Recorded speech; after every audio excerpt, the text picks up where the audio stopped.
Hey everyone out there in YouTube land, Dan here from Geekcast Radio, starting a new series for our YouTube channel, which is comic books that I feel are must reads, comic books that I feel like are the best of the best, that even if you've never read a comic book before in your life, or you're a person who reads comic books on the regular, this is a book that you have to check out in one way or another.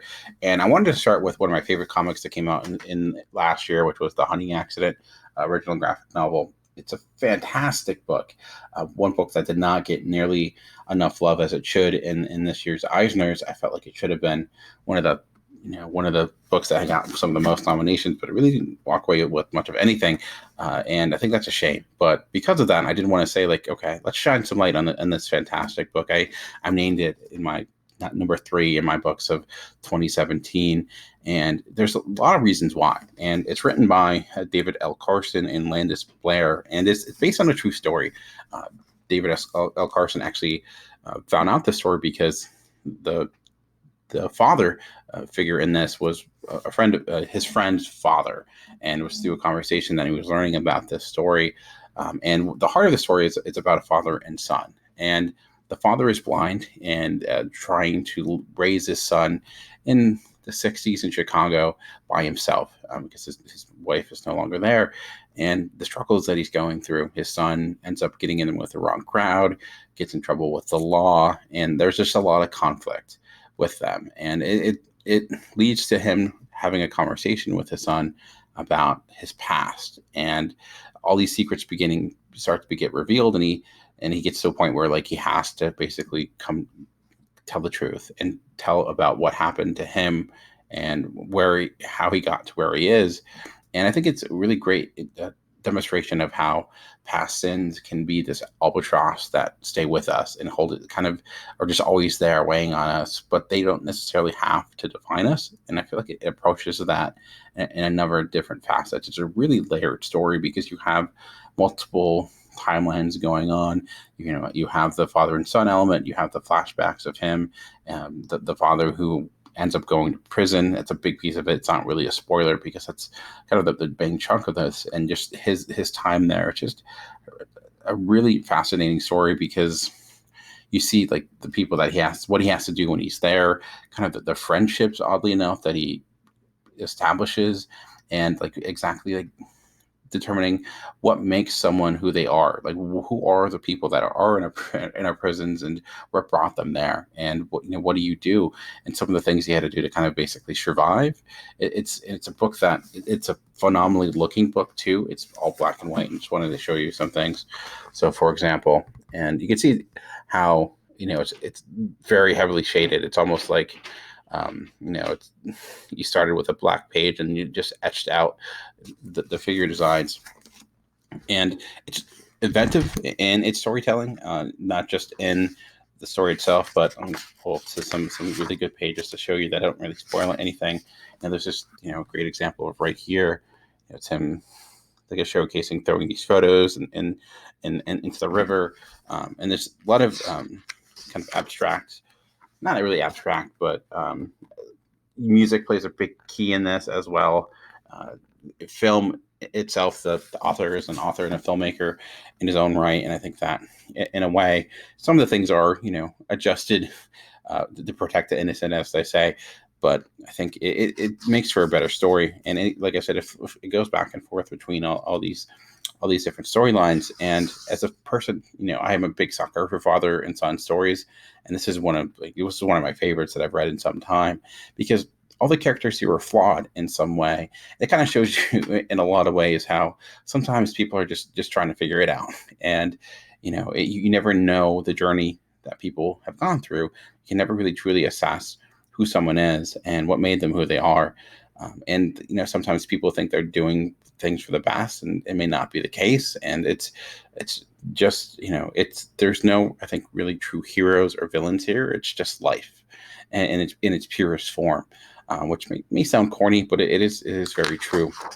And like, I just was enthralled by it page by page, just looking through it. And again, showcasing music here is a great example of it.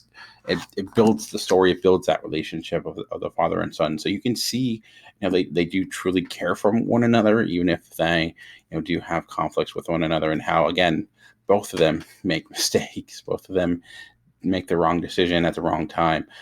But if you're looking for something that's just inventive and new, and what's also great about this, I think, is that it's very timeless. Like, this could have been written and made 50 years ago or 50 years from now and would be just as effective.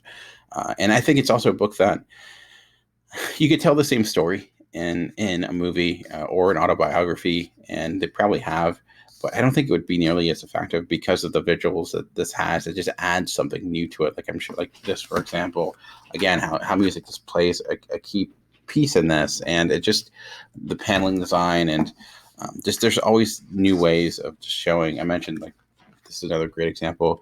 Just visually, it's telling you so much, right? I mean, um, the father in the doorway, the son turning his back, the panels in the corner that are just laying over them as things are, and that begins to build and build as issues go on. And there's just a lot to look into and dissect and show you that how comics are such an impressive medium to tell stories like this, and there's just different ways to approach it. So it's also great. I think the design of this book itself, the physical design, is great.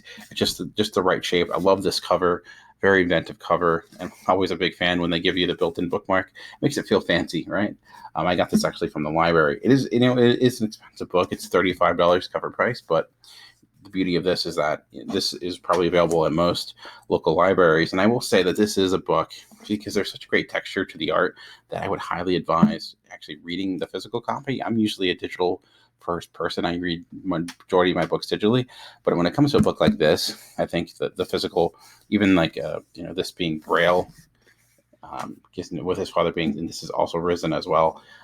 Just again, texture is a big piece of this book. So again, highly advise this. It's a fascinating story. If you're a person who doesn't love superhero comics and you kind of associate all comics with that, this shows that that's not the case. If you love Shawshank Redemption, even though this is not nearly as hopeful, but you like prison stories, this is a great prison story, a great father and son story, and I am singing the praises of it because I feel like it's deserved, and I think it's great to celebrate things that are fantastic, and that falls in line for me. So if you enjoyed this, I'll put a link down below to my top 100 comics of 2017 that I did last year, and you'll see that this was ranked at number 3, and other books that were ranked within that list as well.